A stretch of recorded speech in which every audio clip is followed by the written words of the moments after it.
All right, if you guys have been following along with my channel, you will come to realize pretty quickly that a lot of my channel revolves around these old little microcars which are covered up and you can't see, and that's on purpose. I want to keep you in suspense. But this year's been different. This has been a pandemic year, and I opted to get some house repairs done. I rebuilt my old carriage house, which is the garage which I'm standing in right now, and I'm still working on that. Insulation is going up into the rafters, and some wiring, and someday it'll be nice. Today is Sunday before the week between Christmas and New Year's, and I really want to get this car out. I haven't driven my old Vespa, my Volkswagen powered Vespa, in a long time, and I'm dying to drive that, and I'm going to take it on a drive today. But I thought before I did that, let's update you and catch you up to date on what's going on around the house. We got the electric scooter, haven't driven that much. It is a nice day. You can see the blue sky up ahead, up above. That's really nice. But blue sky above and a big hole down below. This is a project that's been going on for a while. It's my basement dig out. It turned out to be much bigger of a project than I ever would have imagined, but it's turning out great. That hole there that you see is the access point for digging out all the dirt and rock and loading in all the lumber and taking out the lumber. We had to support the house while we were digging out all the supports for the house. It's been a huge job, and I want to do an update on that. So you can see we've got lumber all around. All these pieces of lumber were used to support the house. They are now back out of the basement and into the yard, which we're going to reuse for building walls shortly. You can still see a couple piles of concrete debris here, but I want to take you downstairs and into the basement and give you a tour of what's behind that hole and what's going on. It's pretty amazing. It's not necessarily car related, but we're going to take a little detour of our normal car content and give you a little house content, and then right back to car content in a little while. So hang tight. Let's get started. I'm pretty excited to show you what's going on. It's pretty awesome. Okay, all the little girls are eating pancakes. Hey Nora, do you think it's time for a basement update? Yeah. How long have we been working on our basement? Too long. It's been like 6 months, huh? Yeah. Let's go down into the basement and see what's going on down there. You want to come down the basement? I'll give you a piggyback. Thank you. The girls are all very shy. Let's go in the basement and do a tour. I'm not shy. Nora messed up my makeup. Oh boy.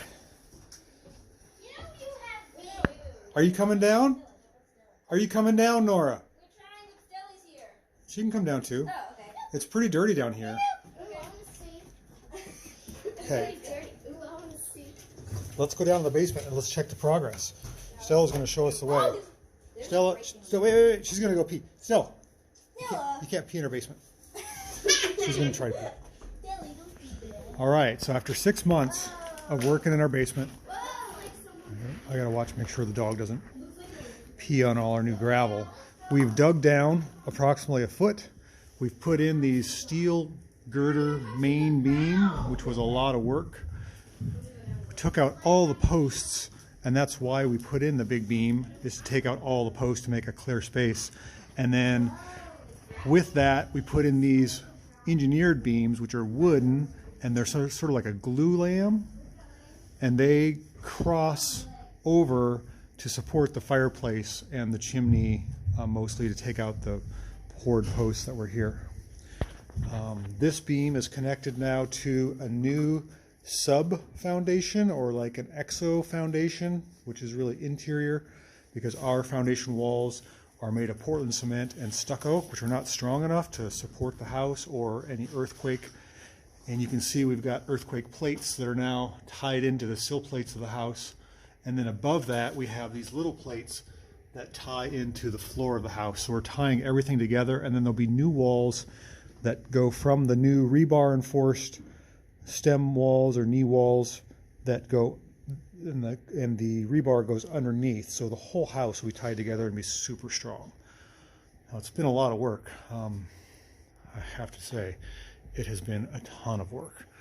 More than I thought, and more than I thought I could do myself. I was going to dig it out myself, and I started to and realized I was over my head. So we now have the water heater suspended on the wall here so we can pour a new floor.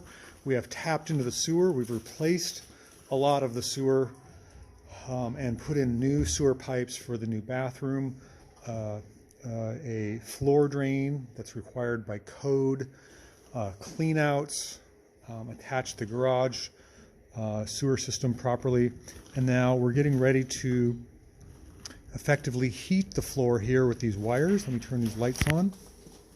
You can see what I'm talking about. It's kind of a, you gotta jump over this to turn these lights on. So if you look here, we've got insulation below grade to reflect whatever bit of heat that comes, which would go down, would come up. We've got these little standoffs, which are 2-inch concrete blocks that are wired to a mesh, and then the orange things are wires. There'll be one zone in what is to be a future bedroom here, and another zone which is to be a future bathroom here. And you can tell, let's see if I can get over there without disturbing all the wires. It's hard to walk. That will be our new shower. Be a shower in about that area right there. A new toilet, a wall-hung toilet because we need the elevation to get the grade we need, and then there's a vanity over on this side. So this will become a bathroom with a new window and a nice little space here. And this hallway will be heated. It goes between the new bedroom and the bathroom. We have egress window that's blocked up right there. We dug that out and created a ramp to the driveway to get the digger in here to excavate the floor, and then re-poured that, and I think they had some issue with it, the pour sagging, so they had to kind of blast or jackhammer that to make it all fit. So it's been quite an experience. We have no heat, haven't had any heat all winter. We've been living on space heaters. Our natural gas furnace, which I miss very much, is not present because we have to pour this floor. This floor is getting poured in a couple days. So it's been a really, really big project, much larger than I thought. But it's coming out great. We had to reroute the sewer from upstairs because it was down below and it interfered with our new stem walls.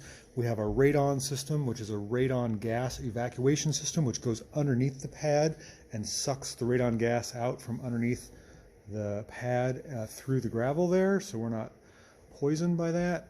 And then of course we have our new wires that go up to our thermostats, which will control the floor heat in these two rooms. We're also moving the stairs back a little bit so we get more height right there where that beam is, so we don't conk our heads as coming down the stairs. And then once the floor's poured, we can put the furnace back in, and then the electrical and the walls and the plumbing start. So we're going to have a bathroom here, like I explained, a bedroom here with a closet in that area right there. Let's get over here, show you a little bit if I can step around. Yes. A mechanical room here for the furnace and for storage, and this will all be ping pong area and foosball for the kids, and the washer and dryer will go beneath that window, which will be cut deeper. A new window over there, and a kitchen sink and a refrigerator over here. So this is a pretty good partway progress tour of our basement. It used to be our basement floor was really thin. We had mushrooms growing through it. We had radon gas that was emanating from the floor because it was so thin in some parts and so many patches. We had an oil tank and oil lines that had to be excavated. There's some of the oil lines that are right there. It was not earthquake friendly. We had haphazard posts everywhere. It didn't have code height. It was only 6 foot. It's now going to be 7'3". So we've made a lot of really great improvements, but we still have a lot of work to do. And it's going to be great when it's done, but oh my gosh, it's expensive and a lot of work. So that's the update for today. We hope to have new floor poured in here next week, and we'll be doing some more updates as time allows. But great little addition to our house. Love it. I think I might polish that beam and make it stand out. What do you think? Maybe I could candy paint it, put pinstripes on it, or polish it chrome or something, make it look really good. Nah, probably not. It's a pretty substantial beam. That thing weighs about 400 pounds just on itself, and it's got welded tabs. Pretty neat. I just want to get our heat back. That'd be really nice to have a warm house again. All right, that's our progress report for today, just after Christmas 2020. Thanks for watching.